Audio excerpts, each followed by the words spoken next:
Shalom, brother and sister truth seekers. I wanted to try and take a few minutes to talk about this very important concept of the Creator's international dateline. So we're getting ready to go through the Gregorian leap year, leap day here, I guess tomorrow, and you're probably some of you probably wonder why that is, or maybe you're aware that man has come up with many different ways to try and uh, adjust time to stay in sync with their concepts of time, to stay in sync with the natural seasonal cycle. So you have things like leap days for a lot of solar calendars or so-called solar calendars. You see leap weeks being used every like 7 years or something, and then or maybe 3 to 4 years, and then every you got like lunar months. They have a 13th month that they intercalate every so many years. So I don't see any instructions detailing how to make leap adjustments in Genesis 1:14. Like it's just not there, and as I just said, like man has come up with many different ways to adjust their concepts of time to try and stay in sync with the natural seasonal cycle. And that's what all these calendars are trying to do. They're trying to stay in sync with the natural seasonal cycle. The solar cycle is what gives us that seasonal cycle. And so I don't see anything about those types of adjustments mentioned in Genesis 1:14, but in watching his timepieces move over the course of the year through the heavens, uh, it, it just one thing I've learned over the years is that it seems like the question came up, where does his time begin? Like, I don't know, some of you might be like me. When I started to look into calendars, there was a lot of talk about time. Should it start in Jerusalem?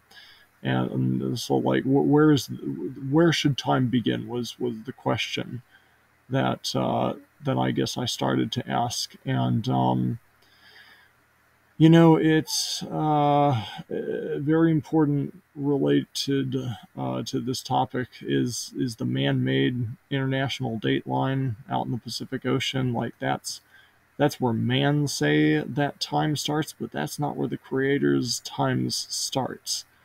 This is just something that's like made for man's convenience and to get everyone on the same page. But there is a there is a line like this. It's not crazy wavy like this, but it is like a vertical, well, essentially a line at some point, a consistent line, not a wavy line, uh, where the Creator's times does start, or the solar cycle starts and ends. And the unique thing about his design of his international dateline is that it moves every year. So people who try to come up with calendar number cycles, like it's hard to do that, because eventually you might find yourself falling out of sync with the seasons and have to make these adjustments and stuff. And there's a verse in the book of Daniel, chapter 2, verse 21, that says he changes the times. And I think he did this on purpose so that people would actually have to obey the instruction in Genesis 1:14 and actually look at these lights in the heavens to understand what the proper time is. So I just wanted to do a quick video to demonstrate what is going on with his international dateline. It actually moves location every year, and that's because the solar cycle is not a perfect whole number. The solar cycle is currently, it seems, and I've been testing this for years. I know people over the years have made different claims about the solar cycle, but after testing it for years, it seems modern science is pretty close to having it right. Like it seems like the solar cycle is somewhere around 365.2-ish days. And so it's the 0.2 days that cause the Creator's international dateline to shift. or the beginning and ending of the solar cycle to shift. So let's talk for a moment about that solar cycle. So over the course of the year, the sun is obviously going to travel from east to west. But in order to give us the seasons, the sun is also slightly shifting to the south and to the north at different times of year. And when the sun is, that's what it apparently looks like in the sky. But when the sun is down, like in the south, and you live up in America, North America, you're going to have winter because the sun's south and it's far away. But when the sun comes up, this zero line is the equator. When it starts to come up, back up above the United States, we're going to have summer. We're going to have summer when the sun is close to us, and we're going to have winter when the sun is far away from us. And it kind of bounces, I think, between the tropics of Cancer and Capricorn are the technical names for the two imaginary lines that the sun bounces between to give us the seasons. So it just goes back and forth. As it's traveling east and west, it is also slightly shifting north and south every day. And again, the zero coordinate here is the celestial. Yeah, it corresponds with the celestial equator up in the sky, but it's the earthly equator here on this map. And so, the sun just bounces north and south to give us the seasons. And so that is what we're after. The amount of time it takes the sun to complete that north-south cycle. So if the sun starts right around grid line 0 on an equinox event, it's going to go up in the springtime, it's going to give summertime to the United States, and then it's going to come back down, and we're going to start to have fall, and then it's going to get really far away down here, and up in the United States we're going to have winter, and then it's going to start to come back up, and when it gets to that celestial equator, right over the man-made, the equator on Earth, then you're going to get the end of that cycle.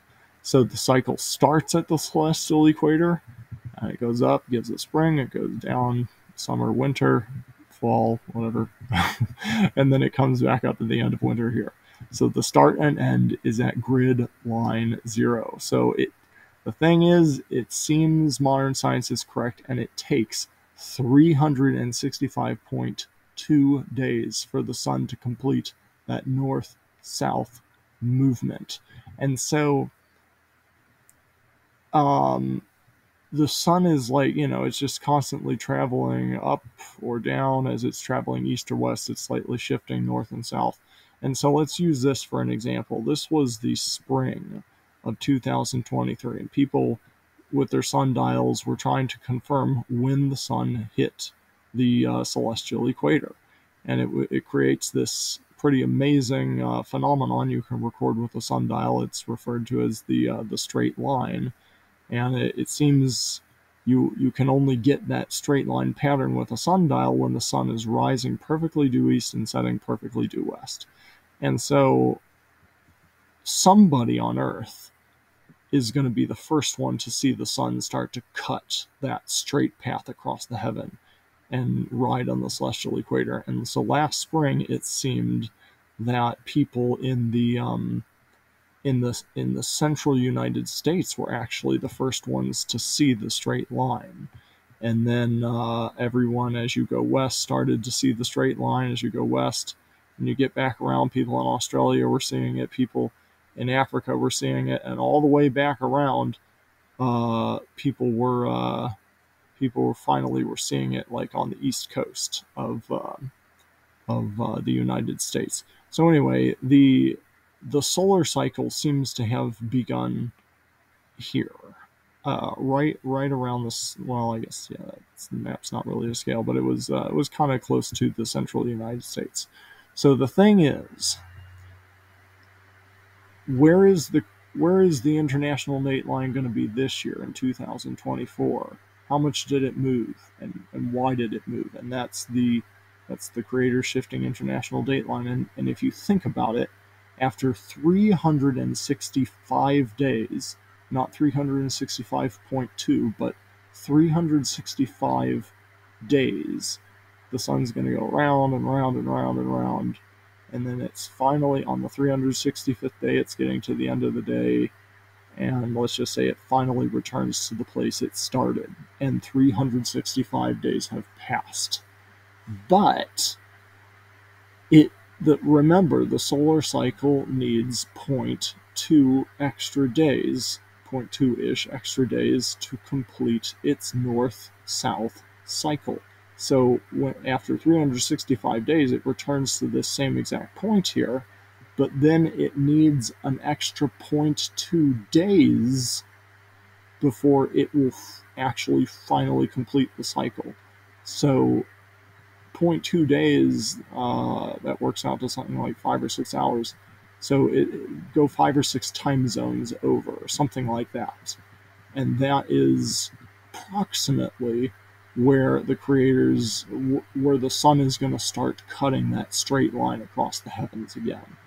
So last spring we had a pretty good turnout, people with sundials trying to collect data and confirm when the sun hit that straight line path across the sky. And this was the closest we were able to figure. It was right around here. So I drew I stacked these maps, and there was a pretty good turnout of truth seekers that were collecting last fall. And so that's what this second map is. It's where we thought we saw the straight line in the fall of 2023 for the fall equinox, or the September equinox of 2023. And so it looked like, this. So I drew this vertical line. That's where it looked like it was in the spring of 2023, and then I drew this vertical line, and that's where it looked like the first person saw the straight line in September of 2023. So we have this vertical line and this vertical line. So what I did was I took this line, this diagonal line, and I connected it from the 0 coordinate to the 0 coordinate of this line. That gave us 2 points. And so I just connected a line between those 2 points and extended it, and to project out to where we think it will be approximately in March, and this year in March 2024. And it looks like it's going to land pretty close to the man-made international dateline. We're all learning, and it's possible we might have made a whole bunch of mistakes collecting this data. I don't know. We have to just wait and see.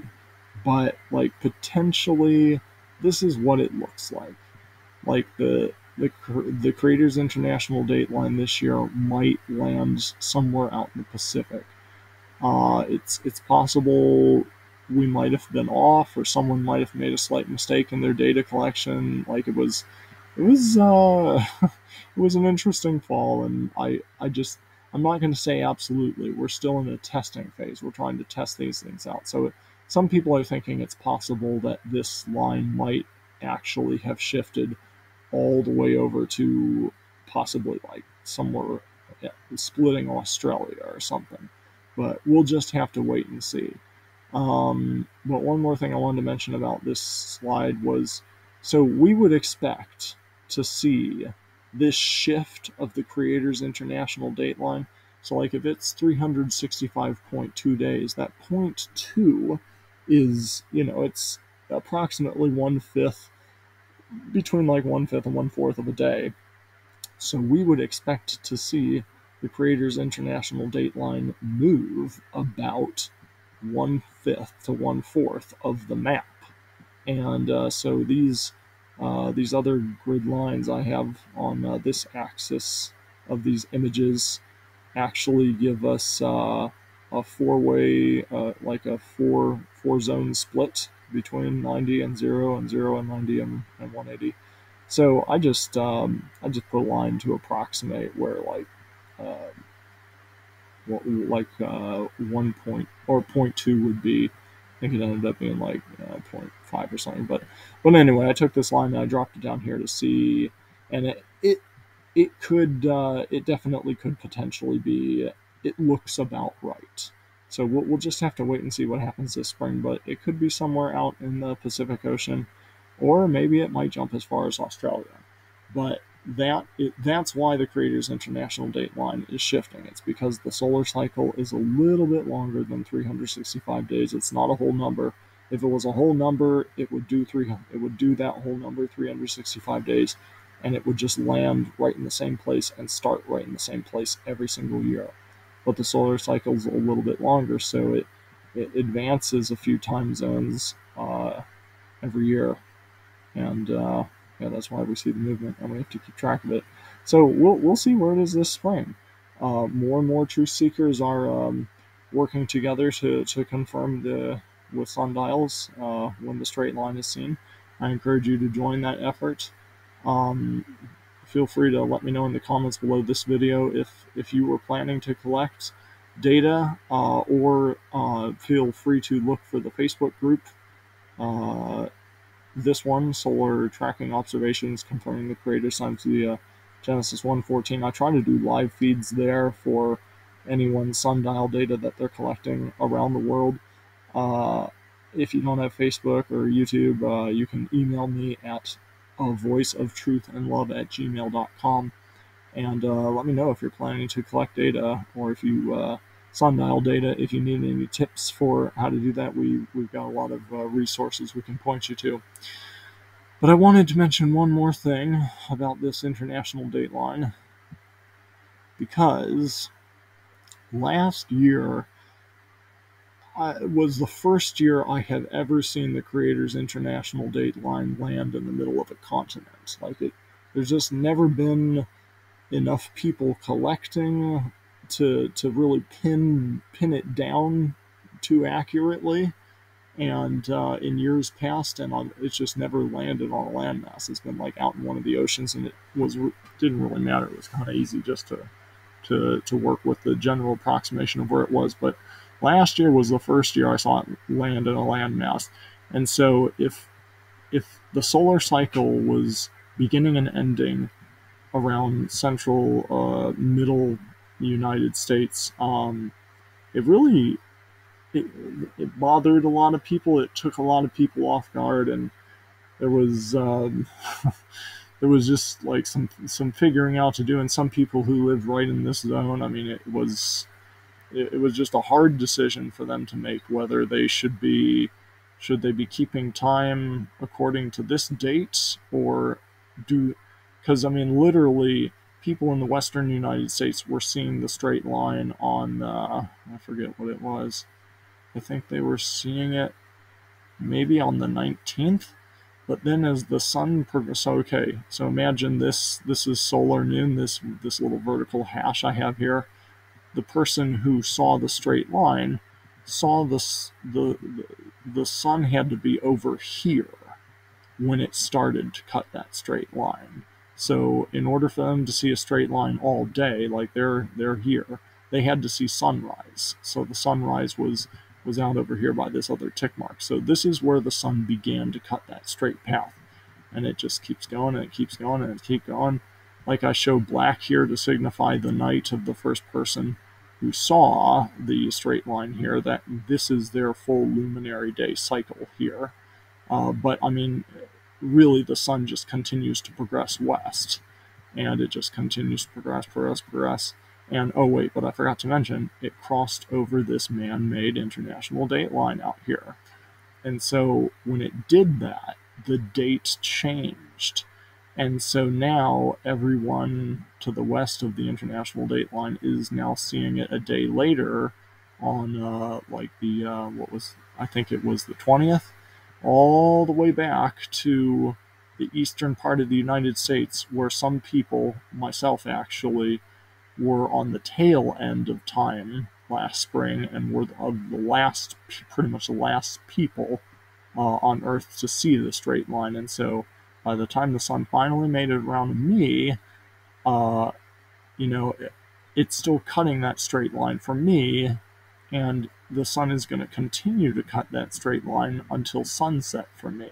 So it's right about here to this green line here, and from this green line here is the zone that the sun is traveling that straight line path to give everyone on Earth an opportunity to see to witness the sign.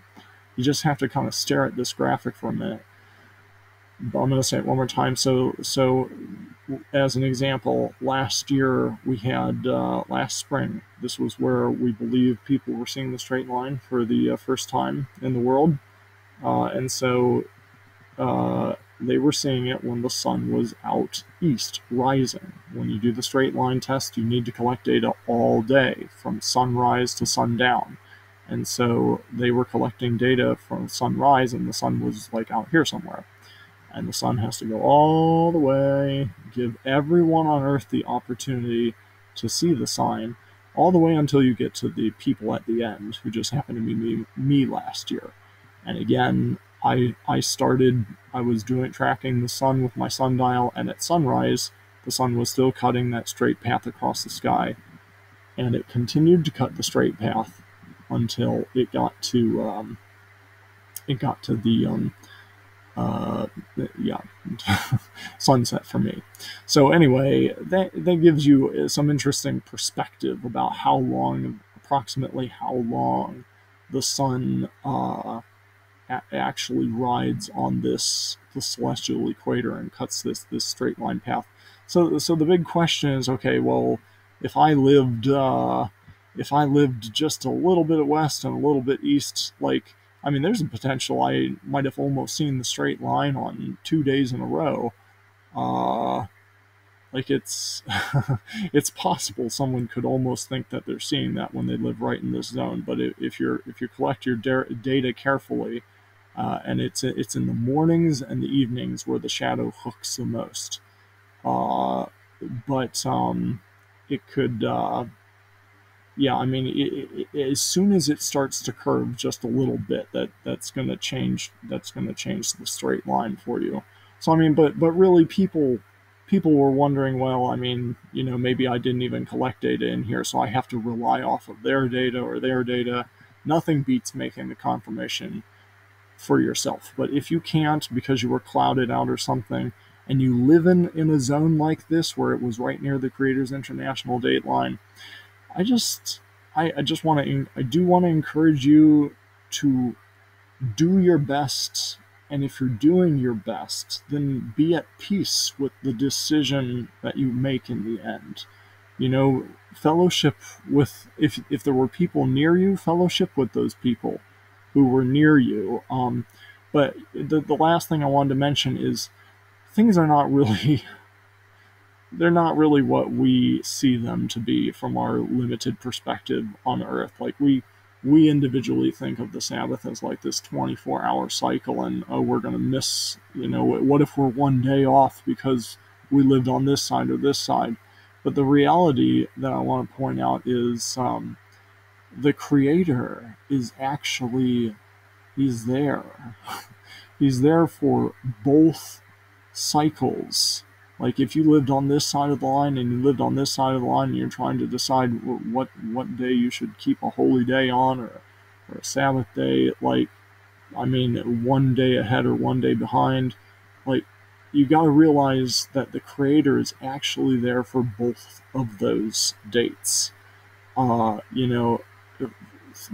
and put yourself in the shoes of the Creator for a minute, and let's just think about a Sabbath day cycle. Let's assume, for the sake of this example, that a Sabbath day is 24 hours long. It's a full luminary cycle. It is from sunrise to sunrise, let us say. So, let's look at the person who lives here in the central United States. And let's imagine that they are experiencing a Sabbath day.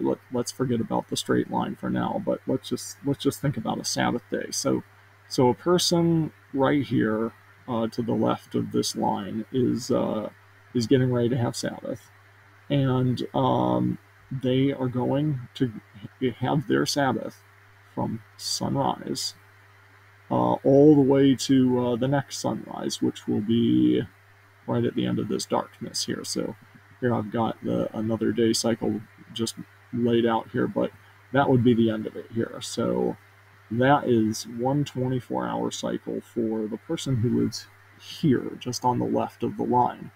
But again, by the time the sun finally gets around to the person who lives on the right side, like they need to have their 24-hour cycle. And so it's going to be an additional 24-hour cycle for them that the creator is, he's on standby. He's like he's there to be having that special Sabbath day fellowship with his creation, with people all over the world in their respective locations. And for everyone on Earth to experience a full 24-hour luminary day cycle, there has to actually be 48 hours of clock time every week to go by for the Sabbath, for the Creator to be there for everybody's Sabbath. So it's just, again, like if you happen to live near the international date line, the Creator's international date line, just do the best you can. To try and make the confirmation with a sundial yourself of where the Creator's international date line is, and just make a decision in the end if you have to. But I wouldn't be terribly concerned or bent out of shape if you happen to make a decision and you live right around the Creator's international date line.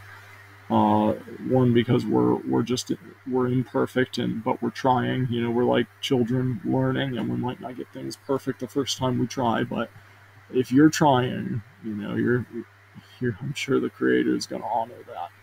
And so just make the decision to fellowship with those nearest you, I would say, or that you have the most confidence in their data. And thankfully it sounds like more and more people are going to be doing it this year. But nothing beats making the confirmation for yourself. So I guess one more thing I did want to mention. So we looked at that data of the projection of where the Creator's international date line might be. And so it looks like it might potentially be somewhere in the Pacific Ocean. Maybe it might make it as far as Australia. But so this is the map from the spring of 2023. This is the potential map of this March 2024. And this already takes into account the shifting of the Creator's international date line. In theory, it's this red line here. So in theory, the first person to see the straight line is going to be right around here. Maybe that might advance as far as Australia. But the interesting thing that I'm seeing is, and I've never seen this before, but it almost looks like there's a potential, if the Creator's international date line lands close to the man-made international date line this year, there's the potential that everyone this year might be seeing the straight line on the same Gregorian date. I don't think I've ever seen that happen, but it's possible. Everyone's going to see it on the same date. The only way that that's not possible is if the international date line does jump as far as like cutting Australia in half or something. We do have people in Australia and New Zealand with sundials this year. If you live in this neck of the woods, please be diligent this year to collect your data. It's going to be interesting. A lot of folks are going to be watching you. But yeah, I mean, like I said, even if the Creator's international date line does split Australia, I just do your best to collect sundial data to make the confirmation, and then if you've done your best, then just make a decision that makes sense of who to fellowship on which day. I think the Creator would honor that, but I think it would be kind of cool if Creator's international date line did land near the man-made one this spring, so we could actually all see the straight line on the same Gregorian date, because typically, like the example I gave in the previous year, someone did actually see the straight line on, I think it was the 19th. So here in the central United States. So the sun, by the time it crossed over the man-made international date line, it became the 20th for everyone on Earth. So it'll be interesting to see what happens this year.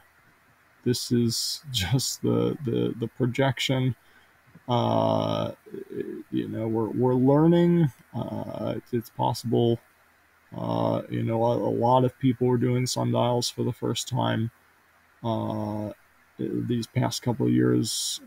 So I mean, no one's like terribly experienced. So, I mean, anything's possible, but that's why it's important to make the confirmation every year. Nothing beats doing it for yourself, but potentially, it looks like the Creators International dateline might might land somewhere out in the Pacific Ocean. We'll see. We'll just have to see. So I encourage you to again um, join the effort. Reach out to me one way or another. Feel free to join the Facebook group or send me an email at avoiceoftruthandlove@gmail.com. And stay tuned. We will be doing. I will try to do live feeds on this Facebook group, and I will try to do daily updates on the Faithchild YouTube channel. So shalom, and may Abba bless as you continually seek out his truth in love with a pure heart.